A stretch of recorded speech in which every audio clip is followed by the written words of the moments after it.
கண்ணு முன்னாடியே வீட்டை இடிக்க வந்த ஜேசிபி. கேஸ் சிலிண்டர், நாற்காலிகள்னு ஒவ்வொன்றாக வெளியில் எடுத்து வரப்பட கதறி அழுத மூதாட்டி.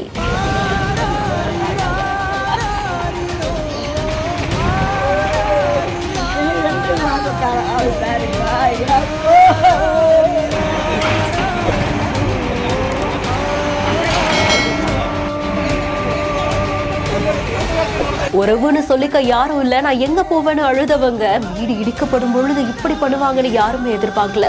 நீதிமன்ற பணியாளர்களின் பாதுகாப்போடு வீடு இடிக்கப்பட்டது ஏன்?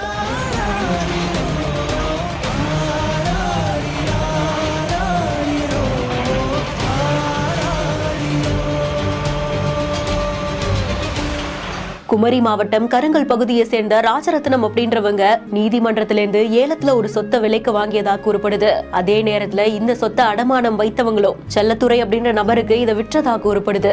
தன்னுடைய சொத்தை மீட்கிறதுக்காக ராஜரத்னம் வழக்கு தொடர அந்த வழக்கு நடந்துட்டு இருக்கும் போதே அவங்க உயிரிழந்ததாகவும் அவங்களுடைய மகள்கள் அந்த வழக்கை தொடர்ந்து நடத்தியதாகவும் சொல்றாங்க. இதற்கிடையில அடமானம் வைத்தவங்க கிட்ட இருந்து சொத்தை வாங்கிய செல்லத்துறை அப்படின்றவங்களும் உயிரிழந்ததாகவும், சொத்து வாங்கிய இடத்துல இருக்கக்கூடிய வீட்டுல அவங்களுடைய மனைவி சரோஜா அப்படின்றவங்க மட்டும் வாழ்ந்ததா சொல்றாங்க. இதற்கிடையில வழக்கு தொடர்ந்து நடந்து ராஜரத்னம் அவர்களுக்கு சார்பா வழக்குடைய தீர்ப்பு கிடைக்க நீதிமன்றத்தின் உத்தரவுப்படி வீட்டை இடிக்கிறதுக்காக ஜேசிபி வந்திருந்திருக்கு. அப்பதான் வீட்டுல இருந்த சரோஜா அம்மா வீடு இடிக்கப்படுறது தெரிஞ்சு வீட்டுக்குள்ளேயே இருந்து கதறி புலம்பி அழுதுருக்காங்க. இது தொடர்ந்து அவங்க வெளியில நாற்காலியில அமர வைத்ததுக்கு அப்புறமா வீடு மெல்ல மெல்ல இடிக்கப்படும் பொழுது என்னுடைய நகை, துணிமணி எல்லாமே உள்ள இருக்கு அப்படின்ற மாதிரியா சொல்லி வீட்டுக்குள்ள செல்ல முயற்சி செய்திருக்காங்க. பக்கத்துல இருந்தவங்க அந்த மூதாட்டிய தடுத்து நிறுத்தி வீடு மெல்ல மெல்ல இடிக்கப்படக்கூடிய காட்சி வெளியாகி இருக்கு.